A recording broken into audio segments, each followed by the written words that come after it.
Welcome back. So in this video we're going to talk about the purpose of writing a business plan. And I want to remind you that despite what you're going to hear, writing a business plan does not guarantee success of the entrepreneurial venture. And in fact, I want to emphasize that there is no empirical evidence to suggest that writing a business plan guarantees success. And I mean no with a big no. Okay? There's no evidence to suggest that. Now, you're going to find people that are going to tell you all the time that if you write a business plan, especially if you write it their way, you're definitely going to get rich. Okay? And I'm going to emphasize, no. This is someone lying to you, someone who's not familiar with the research, or someone who doesn't know what they're talking about.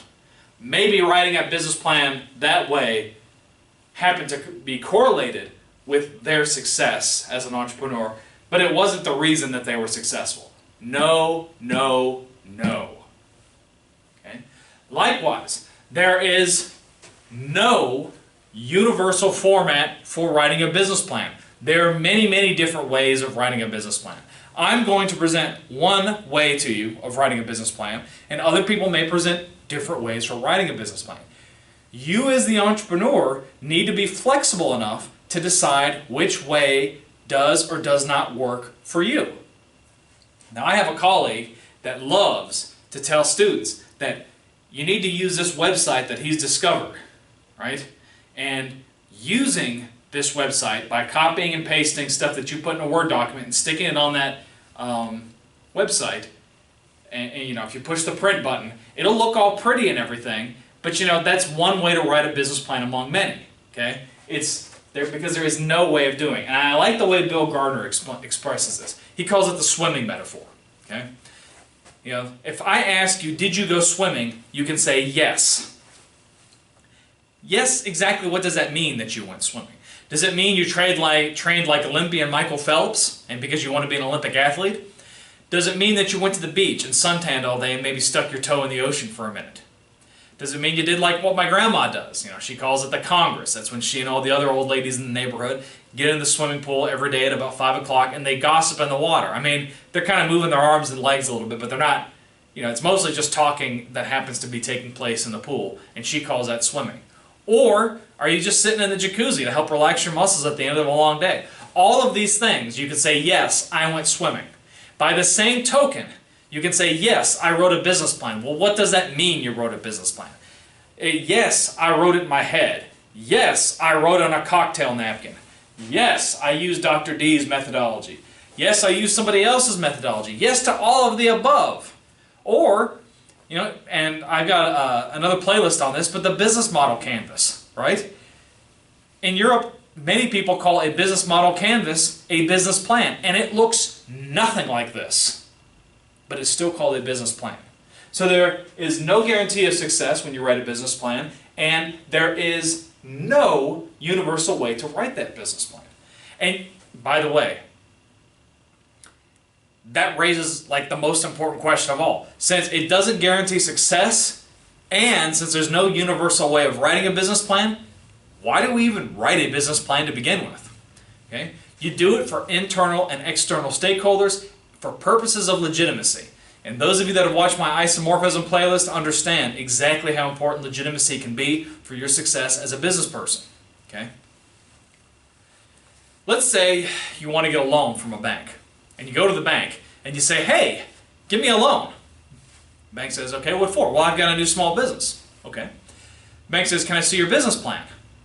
I don't have one. Well, we can't give you a loan without the business plan. It doesn't matter. You know, and banks are very much aware that a business plan does not guarantee success, but it's like that first hurdle to show that you're serious about what you're doing. Okay? So what do most entrepreneurs do? Well, they'll either pay for a consultant to write the business plan for them, they go to a university and have their business plan written. Some small business administrations or small business development centers have business plans. Okay? And they'll say, hey, write a business plan for me. Now, okay, and they'll ask you some questions or whatever, and they'll write it out. And congratulations, you've got the numbers crunched, you've got this beautiful 25-page business plan. You go to the bank, you say, here you go, I've written my business plan, now you got to give me the loan. The bank looks at it and says, how did you calculate these numbers? They don't know. right? Because the consultant, the SBA, SBDC, whatever, they did the number crunching for you. So then you're back to square one. The bank says, well, if you can't tell me where you got these numbers, we obviously can't give you a loan. So what you've got to know how to do is be able to write your own business plan. Now, granted, there's certain things you can ask for help on, but it still has to be an extension of your own entrepreneurial story. So writing a business plan gives you legitimacy to external customers such as a bank or such as a venture capitalist. It gives them some sort of a way to show, for them to figure out that A, you're serious, and B, kind of look at some of the numbers and the ideas and make an informed decision before they buy part of your company, give you a bunch of money for a loan, etc., etc. Also, a business plan is a useful document for communicating with internal stakeholders, such as employees. As an entrepreneur, you're going to be busy with lots and lots of things. And what if an employee says, hey, how do I do, X? Or, hey, what's our company statement? Or, hey, what is... Hey, I don't have time to explain it to you right now. Just look at the business plan, okay?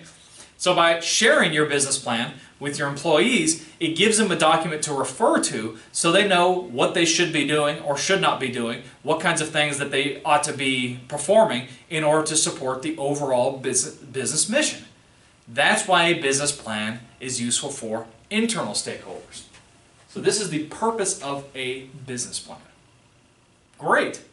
Well, I hope you've enjoyed this video. In our next one, we're going to talk about tips for writing business plans. As always, give me a thumbs up. That's like a like.